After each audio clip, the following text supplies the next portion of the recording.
This happened about 2 years ago when I was working the closing shift at a convenience store in rural Tennessee. Small town, quiet. The kind of place where you know every regular by name and a new face.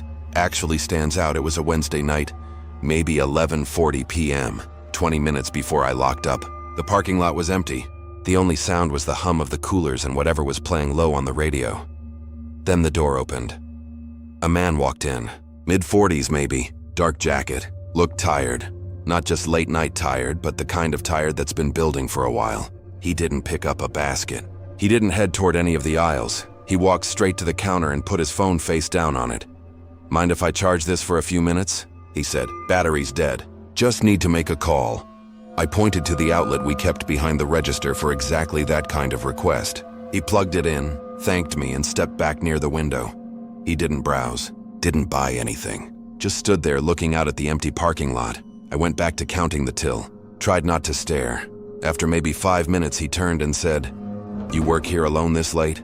I told him, "Yeah, most nights." He nodded slowly. Didn't say anything else. A few minutes later, his phone buzzed on the counter. He looked at it from where he was standing, didn't come over to pick it up. And then he looked back out the window. Then he said, "I'm going to step outside for a second." And he walked out. I waited, watched through the glass. He stood by the door for a moment, then moved to the side of the building and disappeared from view. I gave it 2 minutes. He didn't come back. His phone was still plugged into my outlet, lit up with a notification I didn't look at. I told myself he'd be right back. Maybe he needed air. Maybe he was on a call and needed quiet. I finished counting the drawer. Still nothing. At midnight, I locked the front door and started the closing routine. Lights in the back, cooler check, mop. I left his phone on the counter thinking he'd knock on the glass when he came back. He never knocked.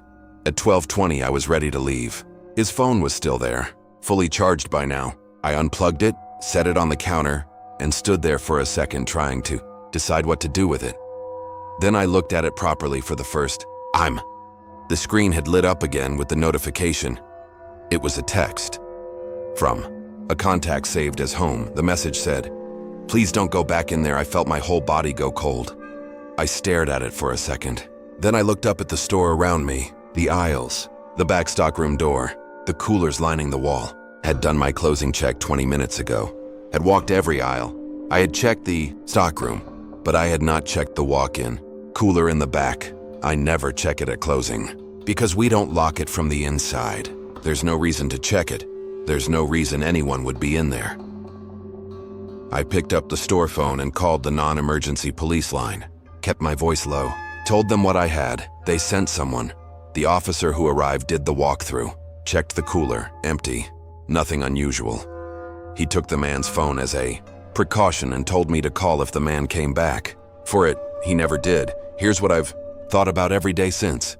The man walked in, asked to charge his phone, stood by the window looking out at the parking lot. Not in doubt he was watching the lot, not resting, watching. And when he stepped outside, he didn't walk away. He moved to the side of the building, out of view.